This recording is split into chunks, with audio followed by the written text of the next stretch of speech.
isso significa? A gente tem lactato enquanto a gente tem aerobiose. E o lactato ele é uma resposta a um estresse sistêmico. Então, a gente pode ter simplesmente um paciente que convulsionou e está com lactato aumentado. A gente pode ter simplesmente um paciente que está fazendo sepse e não entrou em choque ainda, que está com lactato aumentado. Assim como a gente pode ter o contrário. Tem pacientes que não têm uma reserva catecolaminérgica adequada, e esses pacientes podem não aumentar o lactato, mesmo no contexto de choque. Então, o lactato ele continua sendo útil, não é para a gente descartar ele continua sendo um marcador de estresse, ele aumenta em grande parte das situações de choque, porque a gente sabe que os pacientes em choque aumentam a sua descarga catecolaminérgica, mas eles não têm uma acurácia tão boa quanto a gente imaginava que ele tinha. Em 2019, saiu um estudo chamado Andrômeda. O que é que o Andrômeda fez? É difícil ter lactato na maioria dos lugares. Será que não tem nada de exame físico que a gente consiga utilizar para substituir o lactato? Vamos comparar o tempo de enchimento capilar com o lactato. Então, eles randomizaram os pacientes para avaliar se tinha diferença de mortalidade entre os pacientes que foram reanimados, utilizando como guia o tempo de enchimento capilar, em relação aos pacientes que tinham utilizado como guia o lactato sérico. E o achado do Andrômeda foi: o tempo de enchimento capilar não é pior do que o lactato.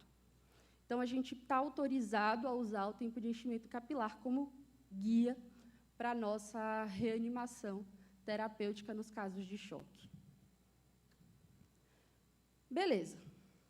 Mas nada daquilo ali respondeu para a gente grandes perguntas, né? Eu falei vários parâmetros e falei para vocês que nenhum deles servia exatamente para responder as nossas questões em relação à monitorização da perfusão tecidual e da função celular. O que a gente vai fazer agora, então? Naquela fórmula lá do débito de O2, um outro componente é o débito cardíaco. E é um componente que tem um valor importante na fórmula. Ele não está sendo multiplicado por nenhum número decimal. Então, ele é um componente importante aqui do débito de oxigênio. Tá? Então, vamos falar um pouquinho de como é que o débito cardíaco atua aqui no débito de O2. E é a partir dele que a gente começa a discutir a macrohemodinâmica do doente, que é a maior parte de como a gente pensa no paciente no dia a dia, na beira-leito, né? O débito cardíaco ele é um produto do volume sistólico do paciente pela frequência cardíaca. Tá? E o que é esse volume sistólico? O volume sistólico é o volume que é ejetado pelo ventrículo esquerdo a cada ciclo cardíaco, né? E como é que esse volume sistólico é produzido? O que é que influencia nesse volume sistólico? 3 fatores. Tá? Primeiro, a pré-carga. A pré-carga é o nosso tanque, é o nosso volume circulante efetivo. É a quantidade de volume que o paciente tem dentro do sistema venoso. A nossa contratilidade diz respeito à nossa bomba, a bomba cardíaca. Então, é a capacidade contrátil que o miocárdio tem. E a nossa pós-carga diz respeito à resistência vascular sistêmica. Então, o quanto que eu estou tendo de atividade resistida das minhas artérias e arteríolas. É a partir desses 3 parâmetros macrohemodinâmicos que a gente definiu lá atrás os 4 tipos de choque que a gente conhece. Choque hipovolêmico, distributivo, cardiogênico e obstrutivo. E é a combinação desses parâmetros de pré-carga, contratilidade e pós-carga que faz com que a gente diagnostique cada tipo de choque. Mas, se vocês olharem aqui, tem muitos fatores que se confundem entre os tipos. Então, é difícil a gente, só na anamnese do doente, identificando esses fatores de pré-carga e contratilidade e pós-carga, saber qual que é a etiologia do choque. O que é que a gente precisa fazer para entender? Qual dessas 4 categorias eu estou? A gente precisa, é indispensável que a gente conheça a história do doente, faça uma anamnese adequada, faça um exame físico adequado, mas no departamento de emergência, atualmente, a gente lança muito mão do ultrassom point of care. Para avaliação de choque, o protocolo que a gente mais utiliza é o protocolo RUSH. É um protocolo que foi criado por um emergencista, pacientes com choque indiferenciado, para avaliar pacientes com choque indiferenciado, que, na verdade, são a maior parte dos pacientes que a gente recebe. O paciente chega, a gente não tem a mínima ideia do que ele tem, às vezes, não tem história. Vocês vão perceber, ao longo da carreira de vocês, que é muito precário as histórias que chegam para a gente. Aqui, no PS do HC, em particular, a gente tem pacientes com muitas comorbidades e que se sobrepõem. Então, eu tenho o paciente que ele é um doente cardíaco, mas que ele tem direito a ficar séptico de vez em quando. Eu tenho um paciente que ele é imunossuprimido, mas que ele tem o direito de infartar uma vez ou outra. Então, isso torna difícil a nossa avaliação somente pela história. É assim que o protocolo RUSH vem contribuir para a gente. O que é o protocolo? A gente faz uma avaliação à beira-leito, com ultrassom, de diversos segmentos, diversos sistemas, onde pode estar a etiologia do choque. Tá? A gente vai fazer uma avaliação de janela cardíaca, vai fazer uma avaliação do FAST típico, que a gente conhece, então, avaliar o abdômen do doente. Vamos avaliar a aorta do paciente, para saber se, por acaso, não tem ali naquela aorta algum distúrbio acontecendo que justifique o choque, e a janela pulmonar. Para a gente lembrar do exame, porque são muitas janelas e talvez seja muito difícil ficar aí memorizado, se criou esse mnemônico chamado HiMAP, que depois foi estendido para HiMAP-ID. Então, o que a gente vê? No coração, a gente faz 2 janelas, a parasternal eixo longa e a apical 4 câmaras. Nessas janelas aqui, o que a gente tem? A gente avalia a contratilidade no nosso ventrículo. Tá? Eu quero saber, basicamente, o meu ventrículo bate bem ou o meu ventrículo bate mal? Meu ventrículo esquerdo, desculpa. Ele bate mal o suficiente para justificar que o meu paciente agora está chocado porque o meu ventrículo não bate de forma adequada? É essa pergunta que eu quero responder, principalmente sobre o ventrículo esquerdo. Se não é isso, bom, vamos para frente. Vamos avaliar o nosso ventrículo direito. O meu ventrículo direito tem um tamanho adequado? Ele está muito grande? Ele está disfuncional? Isso parece ser agudo? Será que o meu paciente tepou e está fazendo a disfunção aguda do ventrículo direito e isso justifica o meu choque? Será que o meu paciente tem um derrame pericárdico? E esse derrame pericárdico, ele está levando o paciente a tamponar e, por isso, ele é causa do choque que o paciente está apresentando? Porque também tem o paciente que tem o direito de chegar, ter um derramezinho e não ser essa a causa do choque dele, né? Isso daí não é incomum. Bom, é isso que a gente avalia quando a gente quer ver a janela cardíaca. Quando a gente avalia a cava inferior do doente, que é o I aqui do HiMAP, a gente quer ver se essa cava é de um paciente que está pletórico, congesto, que sugere que ele tem uma pressão venosa central aumentada, ou se é um paciente que está extremamente hipovolêmico, então ele tem uma cava muito fina, que colaba muito com o movimento respiratório e que, por isso, sugere que tem uma hipovolemia aí. Tá? No M, a gente vai fazer o Morrison's, que, na verdade, é para lembrar do FAST.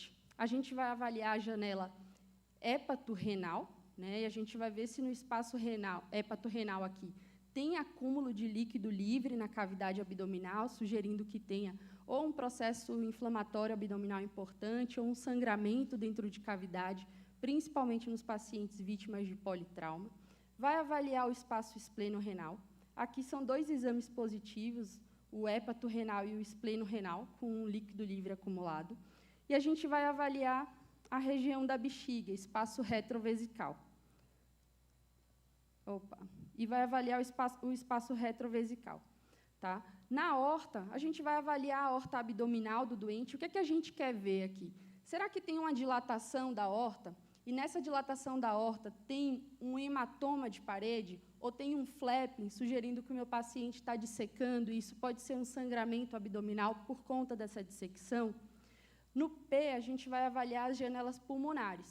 Né? E o que a gente vai olhar? A gente vai olhar se esse paciente tem deslizamento pleural, as pleuras estão deslizando entre elas, ou se elas estão paradinhas e sugere que tem ali, na verdade, um pneumotórax, e que pode ser um pneumotórax hipertensivo, levando a essa disfunção hemodinâmica. O ID, que a gente adicionou depois, é para pesquisar a gravidez ectópica, né, em mulheres em idade gestacional, que você identifica líquido livre em cavidade principalmente se for no fundo de saco, você sempre tem que pensar em gravidez ectópica. E aqui ele sugere que a gente procure ativamente saco gestacional.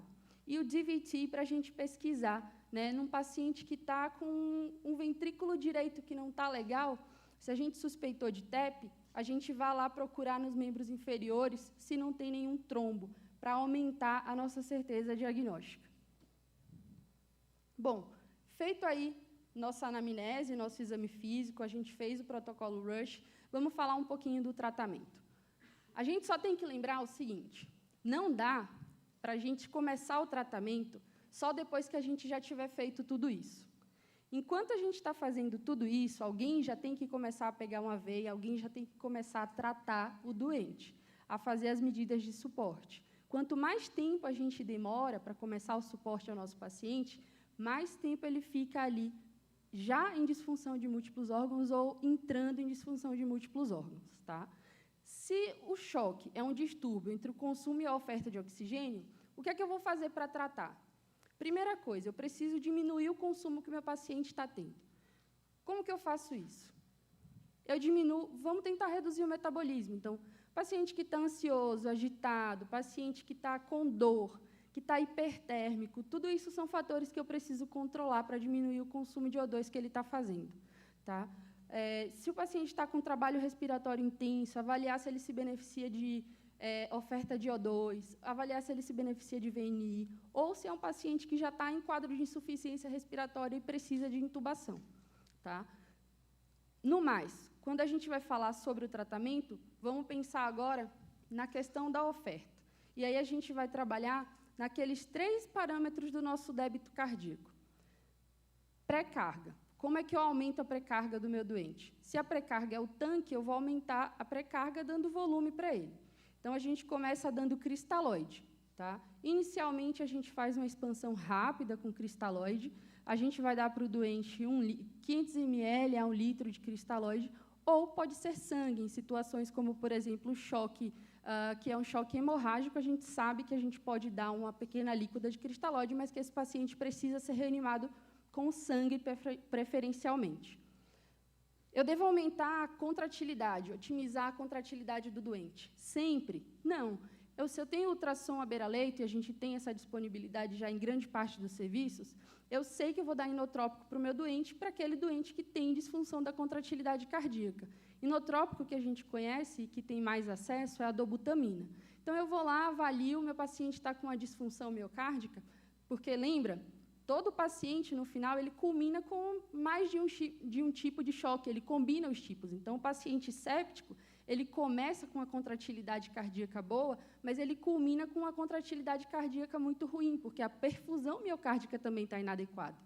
Então, vai chegar um momento em que talvez ele se beneficie de inotrópico. A gente faz esse acompanhamento à beira-leito e talvez a gente inicie um inotrópico ali para ele. E eu vou otimizar a pós-carga do meu doente. E aqui é super importante a gente saber de que se trata a etiologia do choque. Tá? Porque a via final é a mesma, mas o mecanismo a gente viu que é diferente. Se é um paciente que tem uma resistência vascular sistêmica que está diminuída, como no choque distributivo, eu posso usar vasoconstritor para o doente. Então, eu vou dar noradrenalina, eu vou dar vasopressina, adrenalina, fenilefrina, a gosto do freguês. Dou vasoconstritor para o paciente para eu conseguir aumentar o meu débito cardíaco. Se é um paciente que está num choque cardiogênico e ele já tem uma resistência vascular sistêmica super aumentada, se eu der vasoconstritor para ele, eu potencialmente vou piorar o choque. E aí eu estou dando vasoconstritor, colhendo lactato, estou vendo meu lactato subir. Dando vasoconstritor, medindo o tempo de enchimento capilar e só piora. Paciente sonolento, vou entubar por rebaixamento de nível de consciência. E, na verdade, eu estou tratando o meu paciente errado. Eu deveria estar fazendo inotrópico e vasodilatador. Bom, mas dar fluido e fazer terapêutica para esse doente não é fácil. Né? A gente sempre fica na dúvida. E aí, eu dou 500 ml de volume, eu dou 1 litro, eu dou 30 ml por quilo, cada referência me diz para eu fazer uma coisa. E a gente não tem uma resposta correta. Essa é a pergunta de ouro. Quem conseguir essa resposta vai ficar rico para sempre, não vai precisar nunca mais pisar na faculdade nem no hospital. Todo mundo quer saber quanto de volume a gente dá e como é que a gente avalia isso. Tem referências, por exemplo, no trauma, que falam para a gente muito claramente, volumes acima de 1 litro de cristalóide está relacionado com piora do desfecho, porque o paciente evolui com coagulopatia do trauma e aumenta o risco dele fazer a tríade da morte e acabou. O Sepsis Campaign diz para a gente dar 30 ml por quilo, baseado em quase nenhuma evidência de que isso tenha benefício para o doente. Não tem evidência robusta, mas eles mantêm essa recomendação. Só que a gente sabe, por outro lado, que o paciente, quando ele está na UTI, aquele que recebeu mais volume, ele tem uma mortalidade pior. Então, a gente fica um pouquinho entre a cruz e a espada. Outro problema é que cristalóide eu vou dar. Falam para a gente, vamos dar soro fisiológico, vamos dar Ringer, plasma light. Qual que é a diferença? O soro fisiológico ele tem uma quantidade de cloro maior, que a gente chama de suprafisiológico. O Ringer e o plasma light são 2 soluções balanceadas. Tem uma quantidade de cloro um pouquinho menor, compatível com a quantidade de cloro sanguíneo. Qual é a diferença que isso faz? Quando a gente dá muito cloreto de sódio, o paciente faz uma acidose hiperclorêmica. E essa acidose hiperclorêmica, o racional é de que ele vai mudar a curva de dissociação da hemoglobina, portanto, ele pode, a nível celular, piorar o choque do doente. Porém, nenhuma evidência científica conseguiu provar que haja diferença na mortalidade dos doentes em que você deu Ringer ou plasma light em relação àqueles que você deu cloreto de sódio. Então, a princípio, a gente tem preferido mesmo dar Ringer lactato para o doente, pensando nesse racional, mas a gente não tem embasamento científico, não tem nada comprovado de que isso faça sentido ali em termos de desfecho. Lembrar de dar sangue para o paciente. É sempre que a gente dá sangue? Se a gente for pensar lá naquela fórmula, o HB é um componente importante do DO2. Né? A gente poderia dar sangue para todo mundo, aumentar a quantidade de hemoglobina, portanto, a gente vai aumentar a quantidade de oxigênio que está sendo carreada, e ótimo, vamos corrigir o choque.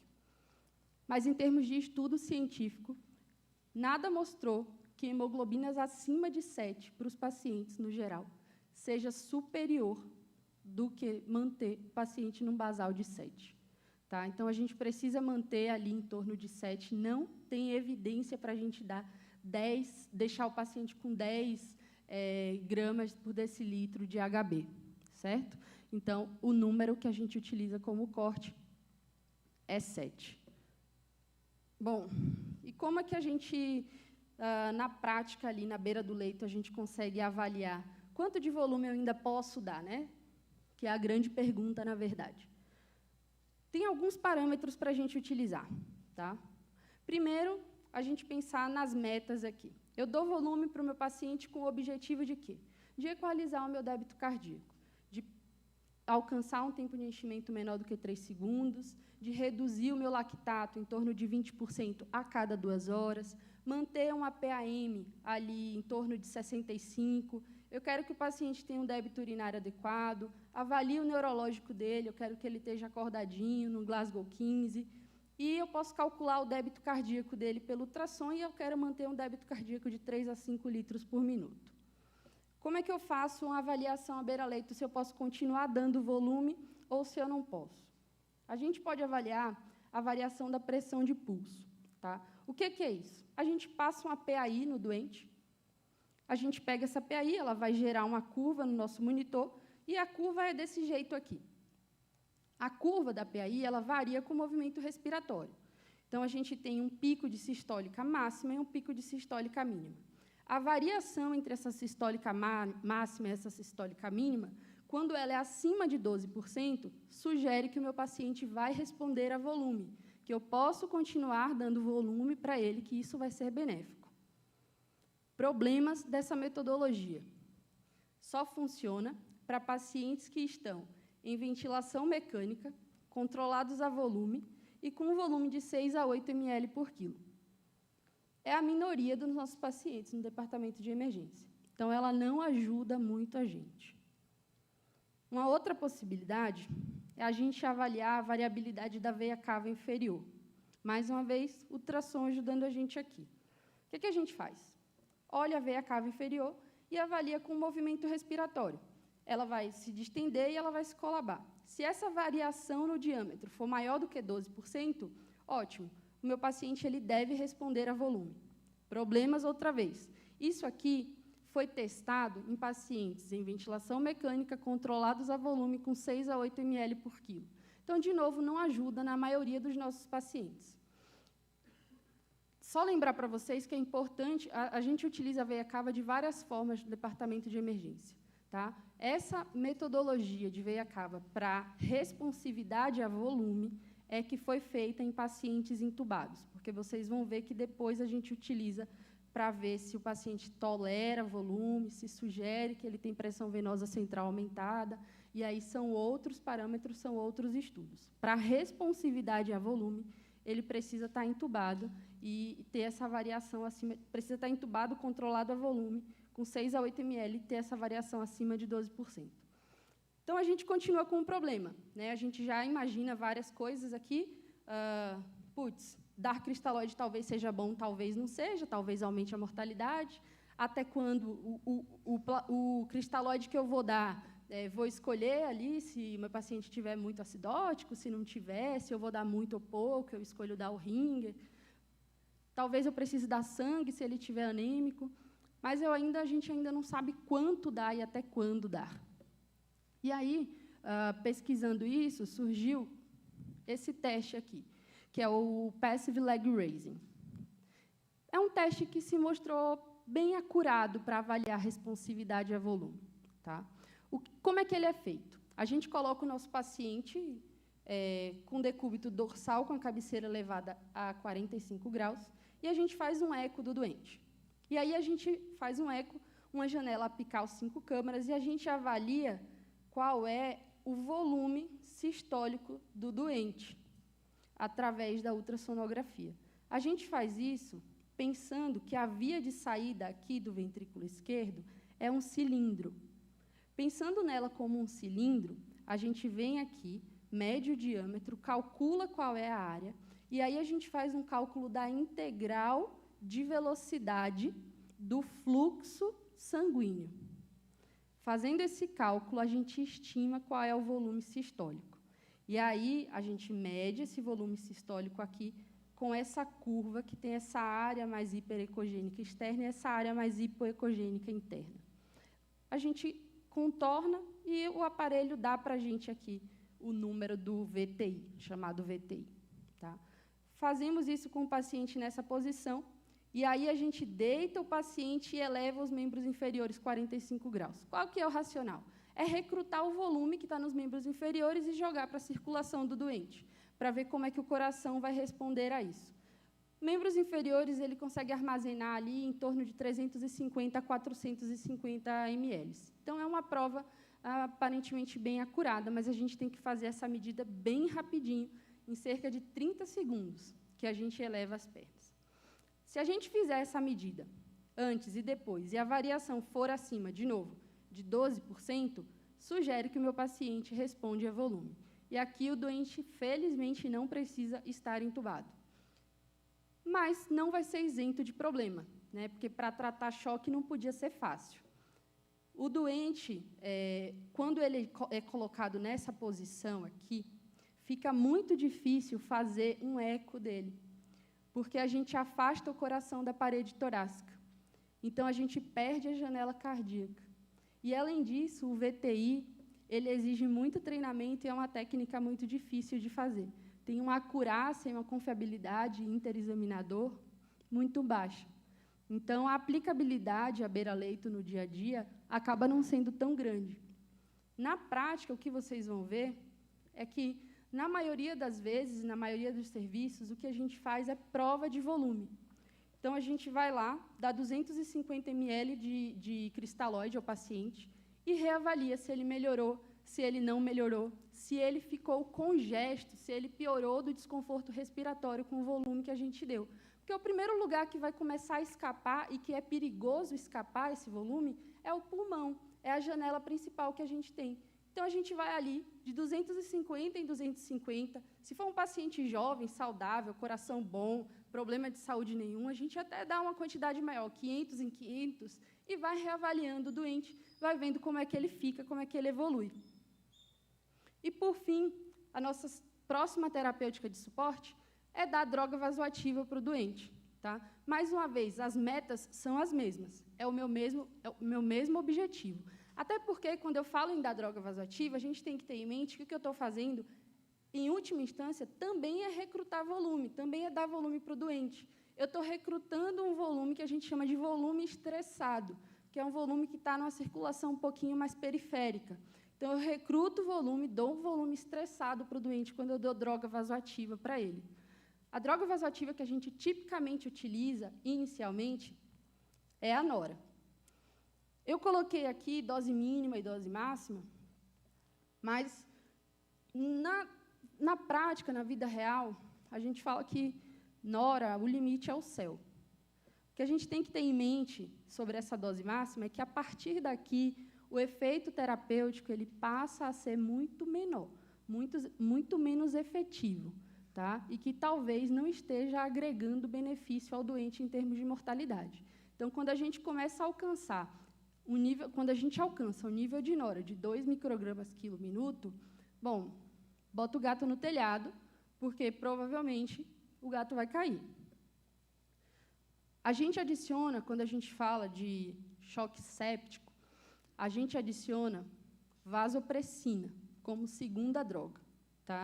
A gente tem alguma evidência para fazer isso, não é evidência tão robusta, mas a droga de escolha é vasopressina. Tá? Mas a gente tem que lembrar, né, daquilo que eu falei lá atrás. A gente tem a disponibilidade do ultrassom à beira-leito, a gente tem a disponibilidade do protocolo RUSH. Então, se eu avalio esse meu paciente e vejo que ele tem um distúrbio de contratilidade cardíaca, eu posso trocar a minha vasopressina e fazer uma tentativa de utilizar dobutamina. Isso não tem problema nenhum. Tá? Quando eu falo de choque cardiogênico, por outro lado, eu já inicio com dobutamina, exceto se o meu paciente tiver hipotenso logo de cara. Então, se eu tenho um paciente que está em choque cardiogênico e está com a PAM de 50, não adianta eu dar dobutamina logo de cara, vai piorar a hipotensão do doente. Eu tenho que dar uma cabeça de pressão para ele com noradrenalina, para depois começar a minha dobutamina. E aqui embaixo, eu coloquei essas duas drogas, que a gente não costuma pensar nelas como drogas vasoativas, mas elas são drogas vasoativas, só que elas são efeito vasodilatador. São drogas que a gente utiliza para tratar choque cardiogênico. Tá?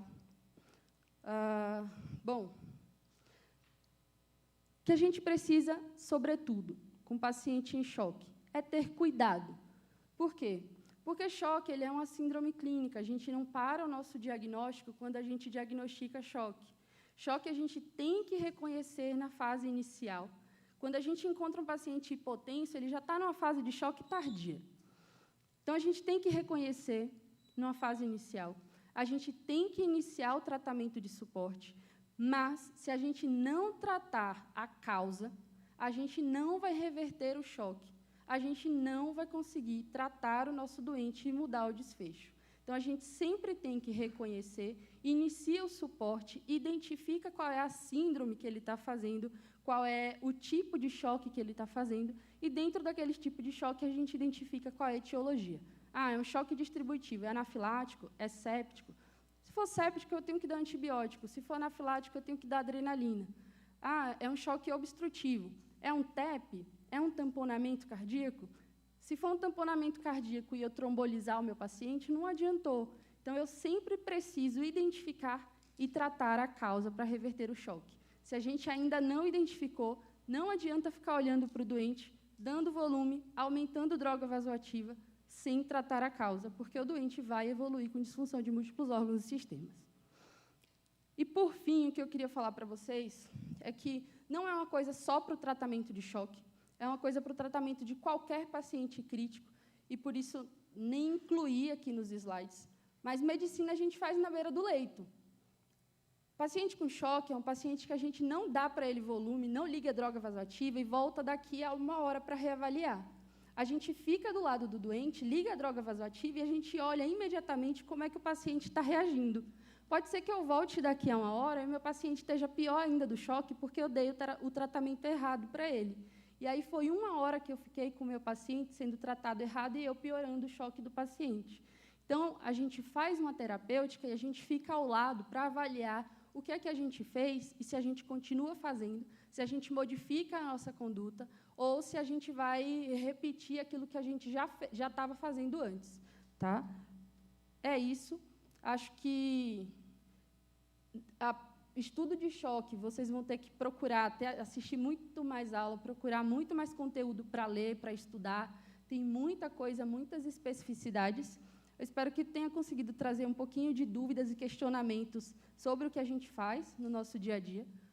Mas eu fico à disposição de vocês, se quiser bater um papo, tirar alguma dúvida, fazer alguma pergunta, vocês conseguem me encontrar por e-mail aí, ou no Instagram, ou nos corredores do HC quase todos os dias. Tá bom? Obrigada.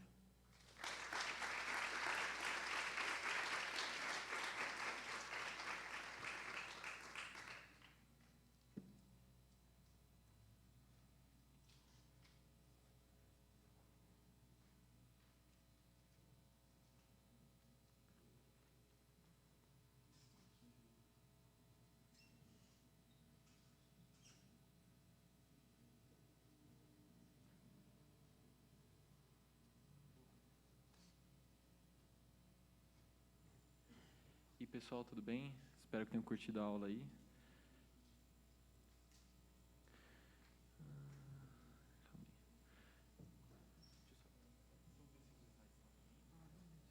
Quer falar pelo meu nome? Pode ser, pode ser. Deixa eu jogar por aqui, sem problema. Isso tá aí, quanto é isso?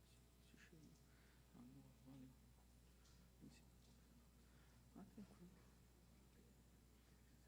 Tranquilo. Demorou. Fechou. Só botar uma tela cheia aqui.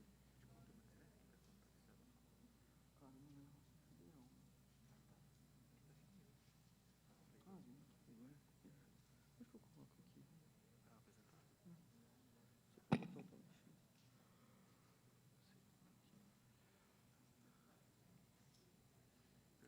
mexer aqui, Se eu botar aqui, eles conseguem abrir de novo. Só dá 2 cliques.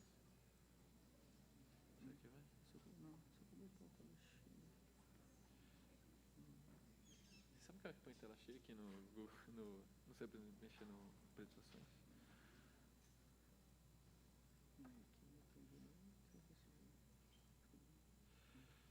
Botando tela cheia, mas não ficou tela cheia.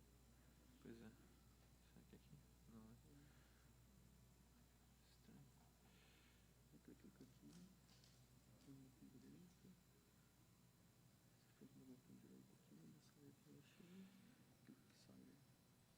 Aí ver se a gente consegue jogar tudo agora. Foi? Aqui no vídeo. Ai, boa, trava agora. Não, pode falar só pra dar certo do emergência. Tudo bom, esquenta muito. Bom, pessoal, desculpem os probleminhas técnicos. Agora quem vai dar aula pra gente aqui é o Hugo, tá? Quem passar aí na liga vai ter o prazer de ter aula pra caramba com ele aí. É o novo preceptor agora aqui da emergência. E é isso. Aproveitem a aula aí que vai ser muito boa. Valeu, gente. Fala, pessoal. Boa noite, tudo bem?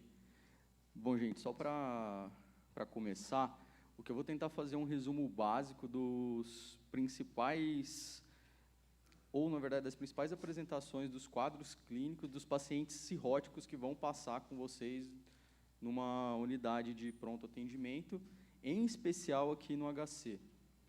Vocês vão ver que, principalmente em dias de semana, no período da tarde, que acontece em grande parte dos ambulatórios das especialidades, esses pacientes muitas vezes vão vir encaminhados direto para o PSM, e todos vocês vão ter a oportunidade de encontrá-los, seja num atendimento inicial pela porta, e muitas vezes em um atendimento na sala de emergência, por alguma das complicações. Talvez, não sei se tem alguém que já passou na enfermaria do 6º andar da clínica médica, ou teve a oportunidade, talvez, no HU ter passado na UTI, vocês vão ver que, muitas vezes, esses pacientes acabam ficando internados por muito período de tempo para a continuidade do tratamento. e a taxa de óbito é muito alta, mesmo com um retorno ambulatorial precoce ou você dando alta por uma compensação clínica inicial. Os tópicos que a gente vai abordar, e vou tentar não ficar muito fixado em slides, que eu sei que vocês aqui são muito variados da faixa etária e do ano da graduação que vocês estão, vou tentar evitar ficar muito preso no que os slides têm, porque os slides às vezes têm muita coisa de dose que eu não acho que vocês precisam saber, mesmo sexto ano, tem algumas coisas que vocês vão pegar só na prática, mas o que é importante vocês saberem é conseguir diferenciar por sistemas.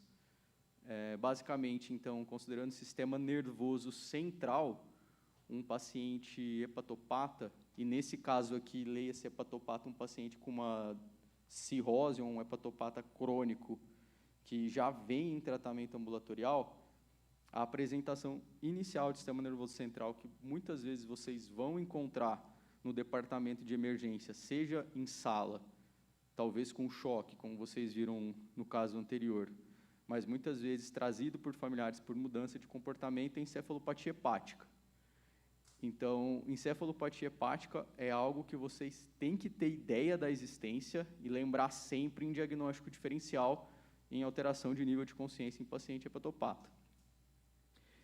Considerando agora cardiovascular, esse paciente pode ter muitas complicações, mas nesse caso atual, eu vou evitar enfocar na evolução do quadro clínico deles e vou considerar trato gastrointestinal como algo que pode levar a essa complicação. Então, eu vou mencionar principalmente 3 aspectos. A CIT, que o paciente, em geral, quando ele chega acítico para uma avaliação, seja em porta, seja em sala de emergência, muitas vezes você vai precisar funcionar, coletar o líquido para fazer uma avaliação citológica e bioquímica, então, realizar uma paracentese. E as principais alterações de trato gastrointestinal que eu acho que são importantes vocês verem, uma delas associada à CIT, que é peritonite bacteriana, que pode ser tanto espontânea, ou seja, sem relação com mais de um patógeno ou por um patógeno usual, e peritonite bacteriana secundária. E outro aspecto de trato gastrointestinal que pode sim, e é bem comum, sangramento digestivo importante, que seria a hemorragia digestiva alta por sangramento varicoso. E é esse paciente que muitas vezes vai estar na sala de emergência com alguma complicação hemodinâmica. E muitas vezes é esse paciente que vai para a UTI e apresenta múltiplas complicações e tem uma evolução muito grave, muitas vezes fatal. E, por fim, vou pincelar mais rapidamente, não acho que a gente precisa ir muito além disso aqui, porque, inclusive, é algo bem complexo e que o paciente vai ficar razoavelmente, quando tudo der certo, pouco tempo no departamento de emergência, mas, muitas vezes, por questões burocráticas e disponibilidade de leito, esse paciente acaba começando o tratamento em ambiente de pronto-socorro e, por vezes, acaba ficando lá ou mesmo falecendo no departamento, que é síndrome hepatorrenal. Por fim, eu não vou falar muito sobre esse tema, eu trouxe como um desafio para vocês. Não sei se vocês têm hábito de acessar essas revistas de literatura médica, mas no New England, toda semana eles postam um caso clínico que eles colocam como uma perguntinha que fica no canto inferior direito. Vale a pena vocês assinarem, só colocar o e-mail, chega toda semana no e-mail de vocês, e tem imagens da semana. Esse é um caso super interessante que vai aparecer no final para vocês, que é do imagem da semana, e tem uma rápida explicação sobre o tema no final, mas vocês têm que tentar dar o diagnóstico, porque tem achado semiológico interessante, é razoavelmente incomum e envolve prodiagnóstico ecocardiograma, que é alguma coisa que vocês vão ver durante o curso do internato algumas vezes, vão ver quando vocês passam no pronto-socorro, e é interessante vocês saberem alguns aspectos básicos. Vocês viram na apresentação anterior da SAIO que você usar a ultrassonografia para ajudar a guiar a medida de ressuscitação volêmica e etiológica de choque é importante, e, nesse caso, a imagem que vocês usariam lá é a imagem que ajuda vocês também a conseguir diagnosticar a etiologia desse paciente. Então, é algo que talvez poderia cair numa prova, como uma coisa adicional, mas é alguma coisa para você pensar que raramente as pessoas pensam nesse diagnóstico. Mas, bom, agora eu vou partir para a parte de slides, vou tentar ficar menos fixado no que eu coloquei neles.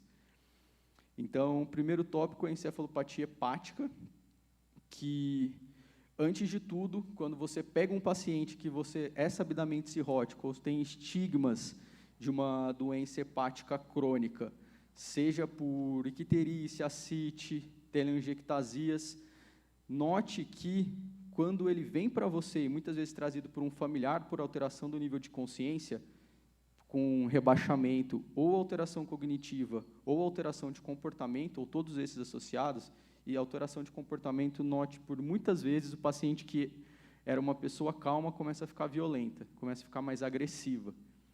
E é algo que acontece frequentemente nesses pacientes. O legal de você prestar atenção é que os familiares já percebem que, muitas vezes, quando ele apresenta uma complicação, e essa complicação está associada ao acometimento do sistema nervoso central, ele muda de comportamento, eles trazem. Toda vez que você vai pegar um paciente com alteração do nível de consciência, isso independente de qual é a etiologia que você sabe que ele tem de base, de doença, fique atento sempre à hipoglicemia. Então, você avalia esse paciente inicialmente, veja se ele não tem um quadro de hipoglicemia, que isso muitas vezes pode simular outra condição clínica que você tratar inadequadamente. Então, lembrem, sempre glicemia. Vocês vão errar isso 200 vezes nas simulações que a gente faz com vocês. O paciente vai ter uma hipoglicemia, vocês vão ficar 10 minutos tratando outra coisa e o paciente vai afundando, vocês não sabem por quê. Isso acontece na vida real também. Aliás, nos meus últimos, eu fiz clínica médica aqui. Nos últimos estágios da residência, eu vi pelo menos 2 casos de hipoglicemia ou demorada para tratar, ou tratada inadequadamente, que o paciente fritou o sistema neurológico e a evolução é péssima. E, geralmente, pessoas jovens como a gente. Então, lembrem de dosar a glicemia. Lembrem também que paciente hepatopata que chega no PS, que tem alteração comportamental, pode estar com quadro de síndrome de abstinência alcoólica. Então, pode ser muito simulado, você tratar inicialmente como tal e você vê que o paciente não apresenta melhora clínica alguma. Então, ponto seguinte, fique atento à síndrome de abstinência. A partir de então, considerando que você excluiu as principais causas, que inclusive tem distúrbio metabólico, hidrocolítico, que você vai ver posteriormente nos exames, porque esse paciente apresenta, provavelmente, encefalopatia hepática. Tem várias teorias, se você olhar no livro de hepatologia, vão falar coisas nada a ver de alteração de magnésio e de zinco, que tem pouca evidência na literatura.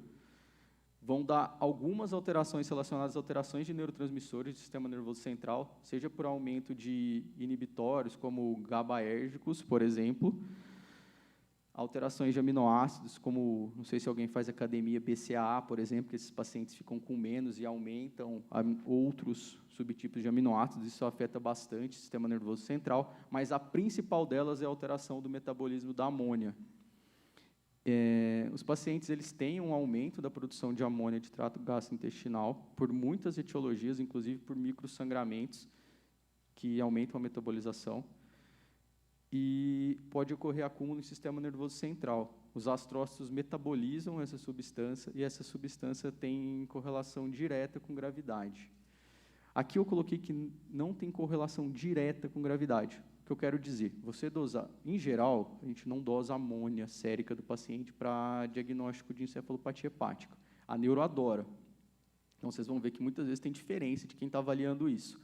Mas, a grosso modo, o que eu quero dizer aqui é o paciente está rebaixado com alteração do nível de consciência e tem uma amônia de 100 e o outro tem uma de 200, não quer dizer que o cara que tem de 200 é mais grave que o paciente que tem uma amônia de 100.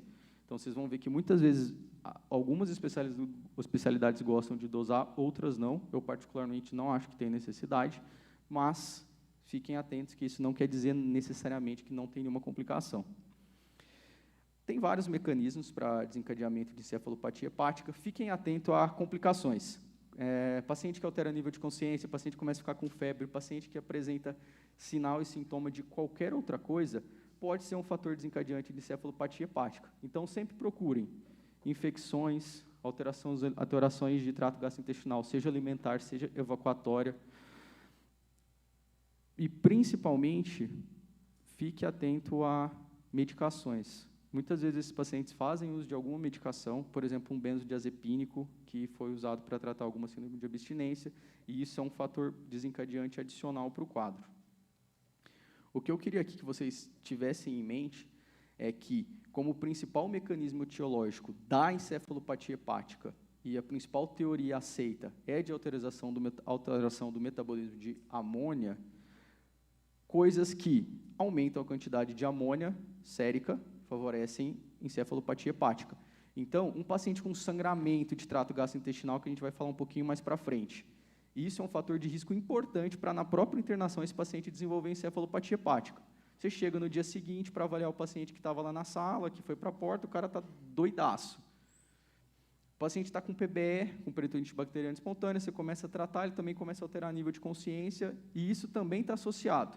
E, principalmente, evacuação. Isso é o pilar do tratamento. Aumento de tempo na verdade, diminuição de tempo de trânsito intestinal do paciente com constipação associada ou diminuição da evacuação, aumente muito o metabolismo de bactérias naturais do trato gastrointestinal, e isso favorece a produção de amônia. E, com isso, aumenta-se bastante a quantidade de encefalopatia hepática, que pode levar a várias complicações. Não é incomum esse paciente ser entubado por rebaixamento do nível de consciência, se ele não for bem tratado. Existe uma classificação de grau de encefalopatia hepática, não acho que vocês precisam saber dela, mas lembre que, para você tirar uma história clínica lá na porta do paciente, só para você ter uma ideia, se ele começou ou não a ter algum grau de encefalopatia hepática, pergunta como está a sono-vigília dele. Se ele está alterando dia e noite, se ele está dormindo mais que o normal, se ele está ficando acordado à noite ou não, que isso vai te dar um inicial que talvez tenha algo errado acontecendo. Esse aqui que eles colocam como asterix, que eu peguei uma referência velha da faculdade, que eu gosto do livro, da parte de fisiopatologia. Mas isso aqui é flapping, tá? Que é basicamente aquele movimento da mão repetido. Semelhante a uma mioclonia, barra tônus, assim, quando você vai fazer avaliação neurológica. Mas fica com a mão, teoricamente, assim. Dá para você ver em perna também. Mas isso indica que está progredindo. E, progressivamente, para um rebaixamento do nível de consciência importante. Mas fica atento a, principalmente, alteração comportamental e alteração de ciclo sono-vigília, que, às vezes, é a cara que tem algo errado. Então, para sempre. Sempre que você for avaliar um paciente com cirrose hepática, seja qual for a etiologia, lembra de perguntar como está a evacuação e pergunta de ciclo sono-vigília. Isso vai te ajudar a guiar bem, evitar complicações. E, para o tratamento, isso é bem variável, tá? Eu procurei em outros lugares também, depende muito, mas o que vocês precisam saber? Se o paciente está muito mal, apresentou rebaixamento do nível de consciência, inicialmente ele vai acabar sendo hidratado e receber um aporte calórico inicial com soro glicosado, e, progressivamente, ele vai receber uma sondagem nasointeral, caso ele não consiga ingerir alimentos, e, inicialmente, receber um aporte proteico baixo e depois progredido. Não precisa manter por muito tempo baixo, é só uma progressão gradual. E se o paciente tem via oral preservada, ou mesmo, caso ele não tenha, dá para você tentar, inclusive, por sonda retal, usar a coisa mais simples que tem, que é um laxativo, que não sei se alguém conhece, é lactulose. É um que é docinho, tem gosto de ameixa, e basicamente o que ele é um disacarídeo não absorvível. O principal mecanismo dele é abaixar um pouco o pH de trato gastrointestinal, e se vocês lembrarem da FUVEST, do ciclo da ureia, de metabolismo de conversão de ureia, de bactérias, você diminuindo o pH, você diminui um pouco a formação de amônia. E diminuindo a formação de amônia, a gente diminui o principal fator causal. Então, o pilar do tratamento desses pacientes é a lactulose. Lactulose é um xarope via oral, então você pode dar via oral, você pode dar via sonda nasointeral, e, embora não seja a melhor coisa do mundo, dá para tentar via enema. Fiz isso algumas vezes no PSM, principalmente no R1, porque não tinha muito o que fazer. Foi na época que o PSM estava no INCOR, tinha só, sei lá, 3 pessoas rodando, não tinha UTI, estava meio bagunçado, a gente tentou, assim, felizmente deu certo. Nível de evidência não dos melhores. Existem várias outras medicações que acabam entrando mais como segunda linha, mas você pode usar a neomicina, que é um antibiótico. Vocês devem conhecer ele basicamente pomada de neomicina, mas nesse caso não é via pomada, é medicação via comprimido mesmo. Metronidazol, que é outro antibiótico de outra classe, que geralmente vocês devem conhecer, se conhecem, é para, muitas vezes, tratamento de infecção de trato gastrointestinal. E existem outras medicações que não têm tanta disponibilidade, como rifamicina, que tem muito nos Estados Unidos, mas que não serve no nosso caso. Mas o básico que vocês precisam saber é lactulose.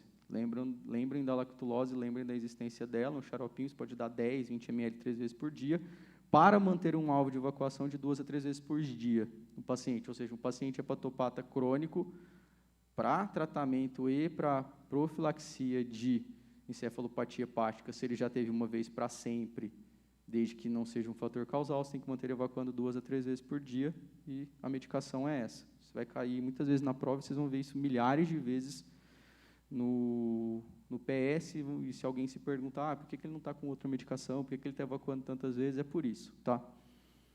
Bom, agora, de hemorragia digestiva, ascite, peritonite. Aqui eu deixei um pouco mais extenso, eu vou tentar ser mais conciso, senão vocês vão perder muito tempo aqui, não vão conseguir nem comer direito agora no intervalo para a próxima aula do Vitor. Mas aqui é bem highlight de hemorragia digestiva. O paciente, se ele apresenta um sangramento importante, esse paciente vai estar na sala de emergência e vai ser tratado como um paciente de sala de emergência. Então, lembrem dos princípios do tratamento. Acho que o Heraldo deu essa aula para vocês ontem da avaliação inicial. Vai precisar de ressuscitação volêmica, se for o caso, vai precisar de droga vasoativa, se precisar de intubação orotraqueal, porque tem sangramento importante, vai ser intubado, então sigam aqueles passos. Mas o que tem especificamente para esse paciente que vocês devem saber? Sempre se perguntam, você avaliou um paciente hepatopata no PS, checou a prescrição dele, que vocês sempre têm que perguntar, não esqueçam, né? Não precisa anotar sempre a dose, que às vezes o paciente não sabe, vocês não conseguem achar, mas pelo menos o nome da medicação. Vejam se esse paciente já fez uma endoscopia digestiva alta? Se sim, ele tem varizes esofagogástricas? Se ele tem, talvez ele precise de uma profilaxia para evitar sangramento, porque sangramento de trato gastrointestinal, uma hemorragia digestiva alta, é uma das principais causas de mortalidade no paciente cirrótico que chega na sala de emergência. Então, fiquem de olho. Tem algum sinal? Existem algumas indicações para esse paciente receber profilaxia. Depois, se vocês quiserem pegar o slide, eu deixei aqui, eu acho que vocês não precisam saber disso agora, mas, em geral, varizes de grande calibre, o paciente com uma cirrose hepática avançada provavelmente precisa. E é propranolol, tá? Acho que escrevi pela metade aqui, a hora que eu cortei o ou. Mas ele precisa de um beta-bloqueador não seletivo ou ter feito uma ligadura elástica. Então, lembrem que isso existe. E agora? Putz, o paciente não recebia a profilaxia, deveria estar recebendo. Mas agora sangrou, agora não tem o que fazer. Ou estava usando a medicação bonitinho, mas, infelizmente, a doença evolui e ele apresentou um sangramento importante. Ele vai ser submetido a todos os procedimentos básicos para estabilização hemodinâmica, mas existem algumas medicações de preferência para esse paciente. Aqui, comumente, a gente usa terlipressina, que ele tem uma ação vasoconstritora esplâncnica, e, nos Estados Unidos, como não existe terlipressina, é proibido, vocês vão ver nos guidelines, se vocês olharem no UpToDate ou qualquer outro lugar, que eles colocam o octreotide como primeira opção. Mas aqui a gente não tem tanta disponibilidade, e, em geral, a evidência que a gente tem para a terlipressina é um pouco melhor. Mas isso aí vocês vão ver que literatura europeia, brasileira, briga muito com a americana. Terlipressina você consegue deixar em bomba de infusão contínua, é uma droga vasoativa igual a noradrenalina, inclusive você pode usar alternativamente noradrenalina nesse paciente, caso você não tenha isso, você está em um lugar mais distante. Mas dá para você fazer de horário, por exemplo, você faz 1 grama, 2 gramas de 4 em 4 horas. Faz isso no pronto-socorro, vai vir o interconsultor da gastro, vai querer te matar. Aí você fala, bom, fica aqui então, tenta fazer em bomba, tenta colocar ele na sala, como está lotada. Então, assim, tem seus problemas, mas dá para fazer. Ou vai ligar a terlipressina em bomba na enfermaria, igual esses pacientes, ficam 5 pacientes da gastro na enfermaria da clínica recebendo terlipressina. Não existe isso, então tenha em mente que, às vezes, você precisa fazer coisas que não são as mais ideais do mundo, mas que estão amparadas na literatura por limitações. Então, lembrem da terlipressina, que é parte essencial do tratamento, e lembrem que está sangrando por quê? Eu acho que é varizes, porque ele tinha varizes, ele é um paciente hepatopata, mas eu não tenho certeza. O que você precisa fazer? Uma endoscopia digestiva alta.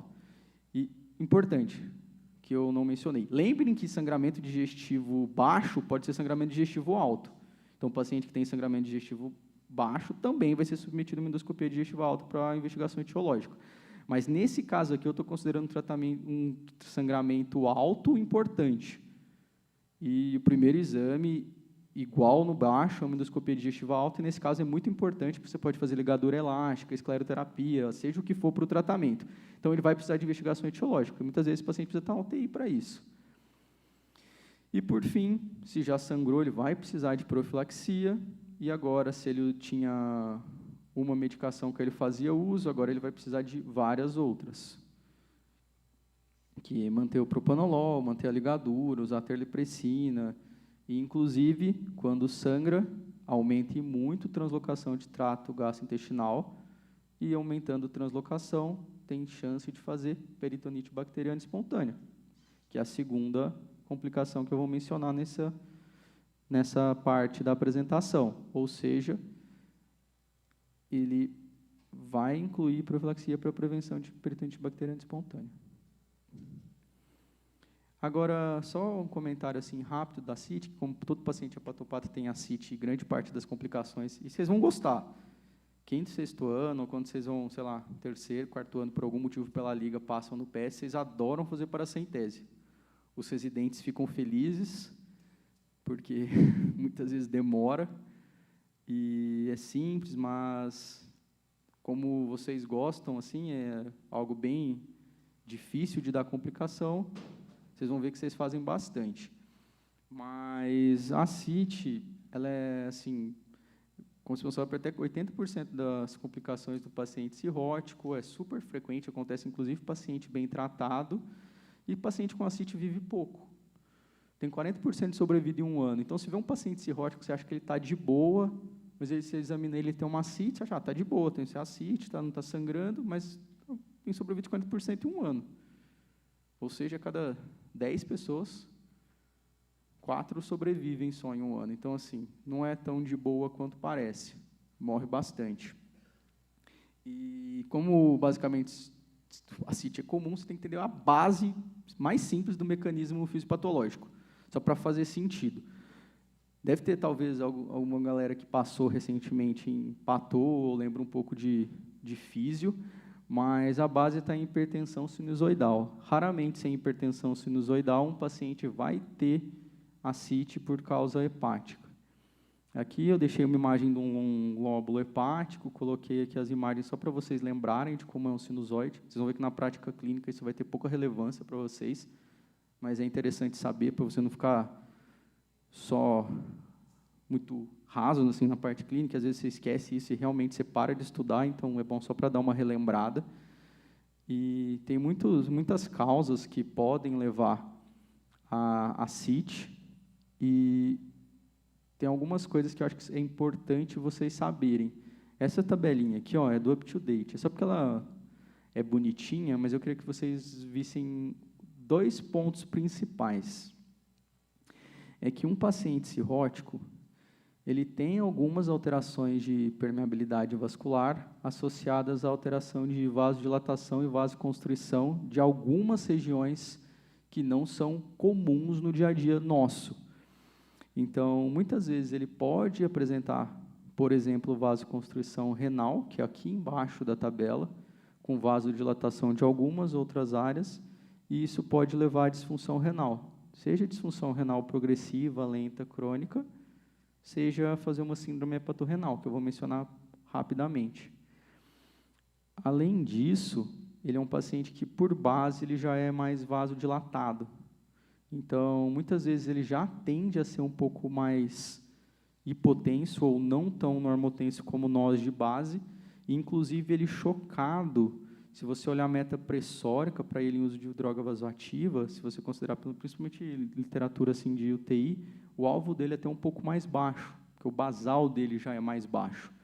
Diferente de, por exemplo, um paciente hipertenso completamente descontrolado, que seu alvo pressórico vai ser um pouquinho mais alto. E relacionando isso que eu quis mencionar com a CIT, o legal de vocês saberem é que eles têm muitas alterações que aumentam a permeabilidade intestinal. E, com isso, tem muito mais endotoxina circulante. O paciente fica muito exposto a DNA bacteriano, de próprias bactérias nativas do trato gastrointestinal. Isso leva à alteração tanto de óxido nítrico, que é um vasodilatador, como vocês sabem, quanto também de prostaglandinas. E isso pode levar a um processo inflamatório mais exacerbado, e uma das coisas que, num paciente extremamente grave, pode levar também à alteração de vasodilatação é a aumento de circulação de prostaglandinas. Então, lembrem disso, que eu acho que é só para vocês terem uma ideia assim, pincelada dos motivos e por que isso traz mais complicação. Aí, basicamente, o diagnóstico de ascite é clínica. Ascite nova, paciente que interna por alguma complicação, ele tem indicação de punção. Talvez ele possa ter uma PBE, que é uma peritoniite bacteriana espontânea, que muitas vezes o paciente apresenta dor abdominal, não necessariamente ele tem febre. Paciente com sangramento de trato gastrointestinal, tem muitas indicações de punção. E, nesse caso aqui, vocês veem que eu coloquei encefalopatia hepática, porque um possível desencadeador é a infecção. E infecção de líquido acítico não deixa de ser uma infecção como qualquer outra. Aqui, PS, vocês vão pedir exame, coletaram líquido acítico. Vocês precisam pedir algumas coisas básicas, que vão te guiar se vocês vão tratar ou não o paciente, se ele tem indicação ou não de profilaxia, e se isso é uma peritonite bacteriana espontânea ou secundária, e qual vai ser o antibiótico que você vai usar e qual é o antibiograma. Então, vocês vão precisar pedir celularidade, e aqui vocês querem ver principalmente neutrófilos.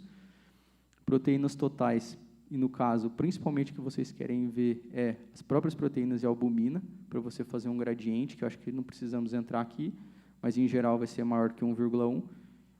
Abaixo, você pode pensar em cardiogênica, outras causas, mas que é menos comum, e as culturas. Aí, a depender do caso, você pensar em TB, você pede ADA, você pensar em neoplasia, você procura pesquisa de célula neoplásica. Se você pensar em etiologia pancreática, você pode ter aumento de triglicéridos, pode ter alteração de amilase, mas isso não acho que é muito importante para a avaliação inicial. E por que puncionar uma ascite? Porque o paciente fica melhor, ele se sente bem, o paciente fica extremamente desconfortável com uma ascite muito grande. Imagina você tirar 11 litros, 12 litros, igual muitas vezes a gente tira. Então, isso melhora o conforto, isso diminui a incidência de PBE, que é potencialmente letal, e mantém o paciente muitos dias internados e com todas as complicações de internação. Só um comentário, esse paciente provavelmente vai receber antibiótico endovenoso ou alguma medicação endovenosa. Eu vi uma paciente morrer na enfermaria da clínica porque ela fez uma flebite por um periférico meia boca que estava, tipo, na mão aqui. Fez uma bacteremia, já era mal, morreu. Então, assim, eu não dava tanta bola para o periférico, agora eu dou um pouco mais. Então, se a gente conseguir manter esse paciente menos tempo internado para receber antibiótico endovenoso, acho que é uma coisa legal. E, importante também, não vai reduzir mortalidade. Mas não é porque não reduz mortalidade que não precisa fazer. A pessoa é um ser vivo e não precisa ficar desconfortável em casa. E reposição de albumina, se você tirar muito líquido. Então, vocês vão ver que, comumente, quando vocês fizerem uma paracentese de alívio, que muitas vezes não é para tratamento, vai precisar repor albumina. Vocês vão ver isso algumas vezes no PS. Mas, aí, mais que 5 litros, mas acho que vocês não precisam ficar focando nisso agora também. Aí, tratamento ambulatorial, isso aqui às vezes eu faço para os meninos, mas assim, vou pular isso agora. Só lembre que, geralmente, esse paciente tem que estar usando 2 tipos de diurético, um de alça e um poupador de potássio. Dose não precisam saber. Precisa fazer dieta hipossódica. Muitas vezes ele faz ascite porque ele não segue a dieta certa. E uma forma de você diferenciar isso, você pode dosar só de urinário. Você não vai fazer isso no PS porque não faz sentido. Então, lembre que veja se ele não está usando nenhuma medicação que pode ter desencadeado, pode ter piorado a função renal, e lembrem de só dar uma olhadinha se ele está realmente comendo direito e se ele já usa essas medicações. Senão, quando você for dar alta, e geralmente vocês vão dar alta para o AGD ou para o ambulatório de origem dele, de colocar a medicação, nem que seja dose baixa. Senão esse cara vai voltar semana que vem, seu amigo vai ficar puto com você que ele voltou para o PS porque você não fez o básico. Você só queria dar uma alta ali para passar o plantão mais vazio. Então, lembre de colocar a medicação. É simples. E falha de tratamento, não preciso falar agora. Vamos falar para complicação, que é o tema da aula. Peritonite bacteriana espontânea. Infectou o líquido acítico. O que é comum de ter de sintoma? Febre, só 70% tem. Então, muitas vezes, esse cara não vai ter febre. Dor abdominal, 60%. Então, assim, os dois não são tão frequentes. Então, não pensem que peritonite bacteriana espontânea é dor abdominal com febre, ou dor abdominal num cara com ascite. Lembrem das outras coisas. Lembrem do exame físico abdominal. Putz, o cara tem um abdômen super distendido, você vai palpar, você acha que vai estar mais endurecido. Aqui eles colocam como 50% essa distensão abdominal com o abdômen mais rígido. Isso é muito difícil de avaliar. Se você não tem mão, se você já não viu muitas vezes o próprio paciente ou vários outros. Então, lembre de alteração de nível de consciência, paciente que está mais alterado, principalmente de trânsito de trato gastrointestinal, seja diarreia, como ele coloca aqui, seja mais constipado. E, assim, os óbvios aqui de hipotensão, hipotermia, né, sempre vocês vão pensar nisso, mas, né, porque é uma causa de infecção e porque o cara está hipotenso, tem que pensar sempre em alguma causa infecciosa. Mas, então, lembrem que o quadro típico não é sempre do livro, não é sempre da sua prova, que na sua prova geralmente é típico. Para diagnóstico, você precisa fazer, então, a coleta daquilo que a gente conversou. Esse amilase DHL não necessariamente precisa pedir, tá? Aqui eu coloquei, mas era outro contexto. E se você pensa em TB, lembra do ADA, que também não é nesse contexto desse paciente que a gente está vendo aqui. Para o diagnóstico que eu falei, o mais importante é você avaliar neutrófilos, polimorfo nuclear. Lembra que polimorfo nuclear é basófilo, eosinófilo e neutrófilo. Raramente você vai identificar basófilo, raramente você vai identificar eosinófilo em líquido acítico. Então, basicamente, é neutrófilos. Então, neutrófilos maior ou igual a 250 te dá o diagnóstico. Agora, se o paciente tem uma cultura positiva, ou seja, você vai descobrir isso uns 2 dias depois, esse paciente também tem um líquido infectado. Tem bactéria no líquido, você vai tratar como tal. Agora, tem menos que 250? Opa, provavelmente não é, desde que ele não tenha nada clínico sugestivo. Então, dá para você segurar a onda, não precisa tratar, você pode repetir para a centésima de 48 horas. Pode, inclusive, dar alta para ele, pedir para ele ser avaliado precoce no ambulatório, que não tem mal algum. Inclusive, todo paciente que você dá alta do pronto-socorro, que você ficou na dúvida se você dava alta ou não, e o assistente quis dar alta, e você ficou um pouco incomodado, talvez você viajou, mas muitas vezes você tem o feeling certo, porque você viu muitas vezes bastante paciente, principalmente vocês, alunos, assim, que quando vocês veem coisas, vocês perguntam muitas coisas que nós, não mais, né? Nós, ex-residentes e assistentes, não vimos, porque vocês estão muito mais próximo de semiologia, muito mais próximo de... Tem menos coisas, também menos pacientes, eles acabam criando um vínculo muitas vezes mais legal. Então, você pode marcar um retorno ambulatorial precoce. E o PS você consegue fazer isso, consegue mandar para a AGD, por exemplo. Então, ficaram um pouco na dúvida, dá um retorno precoce e vê como que ele fica. Você pode marcar, inclusive, na agenda de vocês, de interno, não tem problema nenhum. E lembrando que mata bastante, o principal germe é E. coli, em geral, o germe de trato gastrointestinal. Agora, você faz essa avaliação do líquido acítico desse paciente, você identifica que tem um Staphylococcus. Isso é completamente anormal. Tem uma Pseudomonas. Isso é completamente anormal. Ou cresce mais de um patógeno. Isso te levanta um sinal de alarme que provavelmente esse paciente tem uma infecção que não é algo comum no paciente cirrótico, não é peritonite bacteriana espontânea, e sim provavelmente uma peritonite bacteriana secundária. E, nesse caso, esse paciente tem indicação de avaliação adicional, com, por exemplo, uma tomografia, que ele pode ter apresentado alguma complicação de trato gastrointestinal e, por isso, ele translocou. Aí, para o tratamento em si, basicamente, antibiótico terapia inicialmente endovenosa, dependendo da estabilidade clínica, você pode mudar para via oral. As medicações de primeira escolha são cefalosporinas, de terceira geração. No Brasil, ceftriaxona é a mais comum.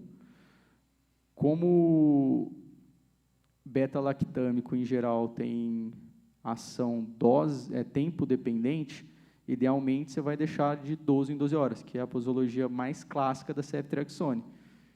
Poderia deixar 2 gramas uma vez ao dia, poderia deixar 1 grama de 12 em 12, mas, em geral, tente deixar como o antibiótico é feito para ser usado inicialmente. Mantém o tratamento, o paciente vem e melhora, você repete para a centese, você pode transicionar para a medicação via oral, por exemplo, norfloxacino, ciprofloxacino, e pode liberar ele para casa, bem orientado das complicações. E, lembrando, algumas vezes esses pacientes, a depender dos achados do líquido acítico, têm indicação de receber alta com antibiótico via oral para casa, com norfloxacino, e basicamente isso é relacionado a alterações de proteína, por isso vocês as dosaram, e muitas vezes eles têm indicação de albumina, porque eles podem fazer também lesão renal aguda secundária, fazer síndrome hepatorrenal. Não precisam saber o esquema especificamente agora. Vocês passarem no PS algumas vezes, vão notar o paciente de vocês que vai precisar fazer isso. E alguns outros pacientes com disfunção renal, alteração importante de bilirrubina também vão precisar receber. Profilaxia. Recebeu alta, vai ganhar, na maioria das vezes, norfloxacino, que é uma quinolona. Inclusive, vocês vão ver usar para tratar a infecção de trato urinário, e cobre bem os principais patógenos, e ele vai ficar usando diariamente. Isso vai prevenir muitas vezes as exacerbações dele, com o nosso caso de PBE, que tem alta taxa de mortalidade. E agora, está próximo do final, que eu acho que eu já estou me estendendo bastante, só um rápido aqui sobre síndrome hepatorrenal, que é bem comum esse paciente ficar muito tempo internado por causa disso. Como a gente estava falando, esses pacientes têm bastantes alterações de mecanismos vasodilatadores e vasoconstrictores.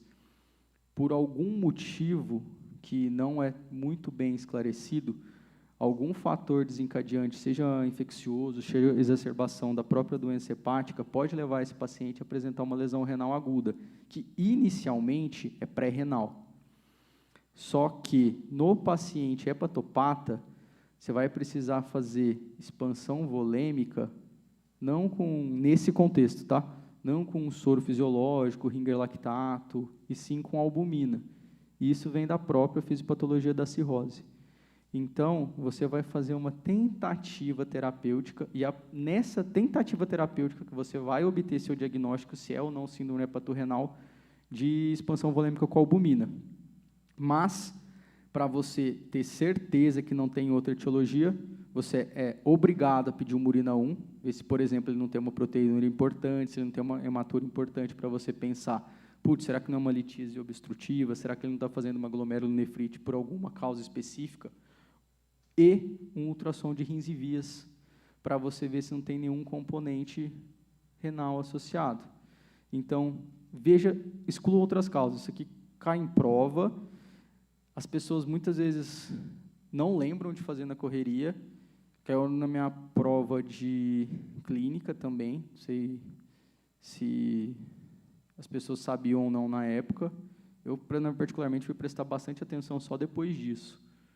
Então, lembrem disso. O paciente começa a fazer lesão renal aguda, é um hepatopata, talvez seja hepatorrenal. Lembrem de excluir com urina 1 e ultrassonografia outras causas, tipo intrínseca / pós-renal, e comece a tratar como uma pré-renal. Você vai reavaliar o paciente. Caso ele não apresente melhora de função renal, e aí tem corte para queda de creatinina, você provavelmente está diante de uma síndrome hepatorrenal que não é incomum o paciente não responder ao seu tratamento. E, muitas vezes, esse paciente vai para a fila de transplante por causa disso. Na verdade, não só vai para a fila de transplante, como ele é priorizado para a fila de transplante por causa disso. E, muitas vezes, ele é paliado por conta disso. A gente paliou um paciente na enfermaria dos hospitalistas, que ele estava era 3 meses, a gente diagnosticou ele no PS.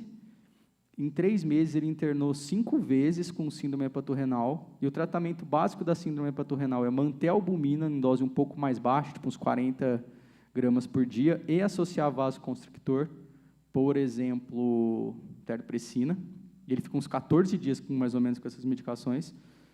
O cara melhorava e ia para casa, melhorava e ia para casa. Só que ele saiu de um paciente que era obeso, pesava 90 quilos, que fazia tudo, para um paciente que ficou caquético e não fazia mais nada. Foi paliado. E, às vezes, a gente erra. O cara conseguiu melhorar, foi para casa, teve uma nova exacerbação, chocou, fez sangramento digestivo alto. A equipe que cuidou dele optou por não paliá-lo.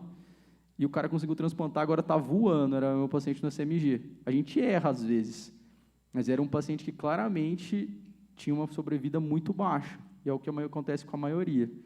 Então, o que eu quero dizer com isso é que é extremamente grave síndrome hepatorrenal. O paciente que faz síndrome hepatorrenal, a sobrevida dele é muito, muito baixa. E para você tratar, não é o rim dele que fritou, você vai precisar tratar o fígado, e fígado não tem remédio que vai melhorar. A cirrose hepática avançada é só transplante. Então, é bem grave, tá? Não vou ficar tentando muito a isso, porque é bem específico o tratamento e dura muitos dias. Não acho que precisamos nesse contexto. E agora, uma questão, desafio. Esse caso é bem massa, assim, é bem legal. Eu, na vida real, acho que eu vi uma vez na faculdade, assim, mas não vi direito. Fui lembrar agora. Então, ó, que é do New England. Ó, esse paciente aqui chega para você no PS mesmo, com queixa de dispneia. Ignora aqui o achado do eco, eu já vou falar. Mas o que ele tinha que chamava atenção? Ele se queixava para você de platipneia. Vocês lembram de platipneia da sêmio? Que ninguém tinha essa parada, você nunca viu um paciente direito com isso? E ortodeoxia, ou seja, ele ficava em pele e desaturava. Aí, putz, o cara vem com essa história para você, assim, putz, eu tenho oxímetro em casa, eu tive Covid, aí eu olho, eu estou desaturando quando eu fico desse jeito, quando eu fico em pé eu fico mais cansado, ou melhor, quando eu deito, e você vai examinar, ele tem esse achado na mão, tem um baita de um bacteamento digital. Aí você fala, putz, mas eu conheço bacteamento digital só de doença pulmonar intersticial, de alguns cânceres, aquele negócio meio nada a ver, que raramente você vai ver. E aí, considerando que ele é hepatopata, qual que é o provável diagnóstico dele e por que esse paciente tem isso? Qual que é a causa de um paciente hepatopata começar a ter ortodeóxia, ter bacteamento digital e ter um problema? Assim, por que ele está com essa alteração? Está desaturando? Será que esse cara tem alguma coisa? Alguém pensa em algo? Alguém já viu alguma coisa parecida?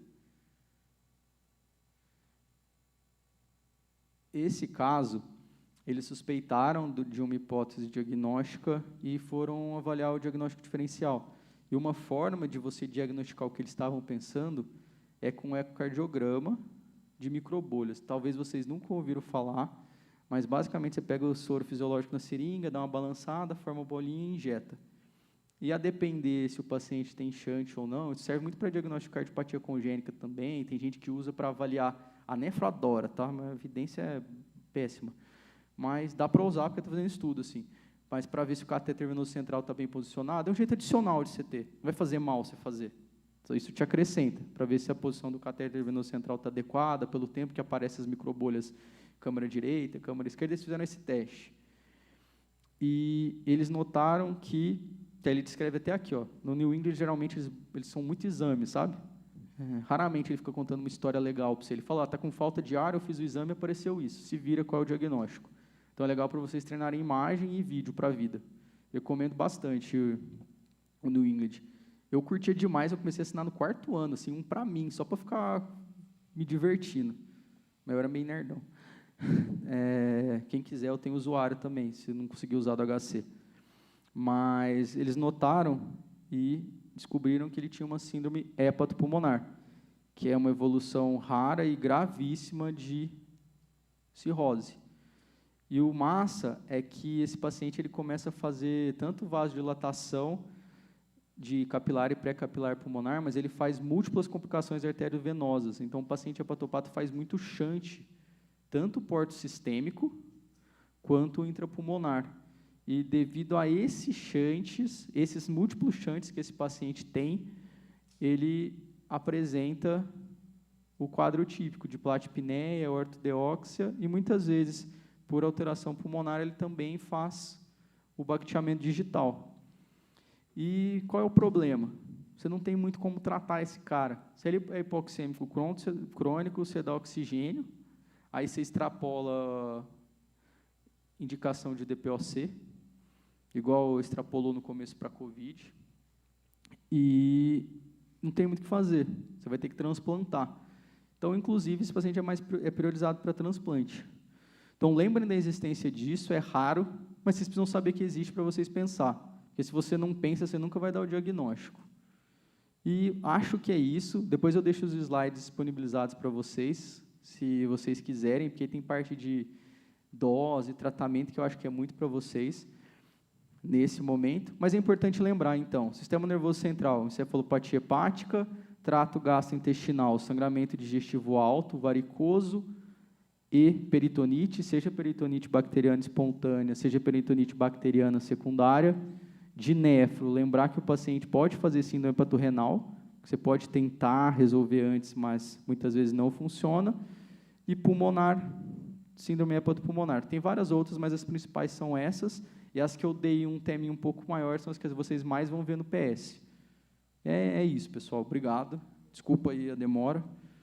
E bom término aí de simpósio para vocês.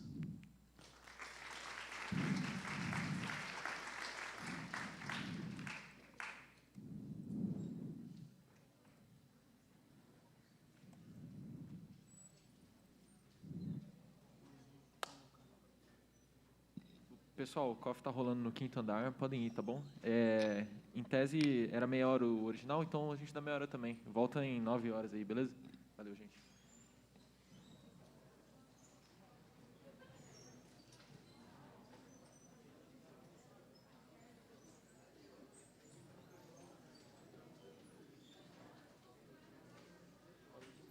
Não, claro que não, velho. Foi brabo, mano.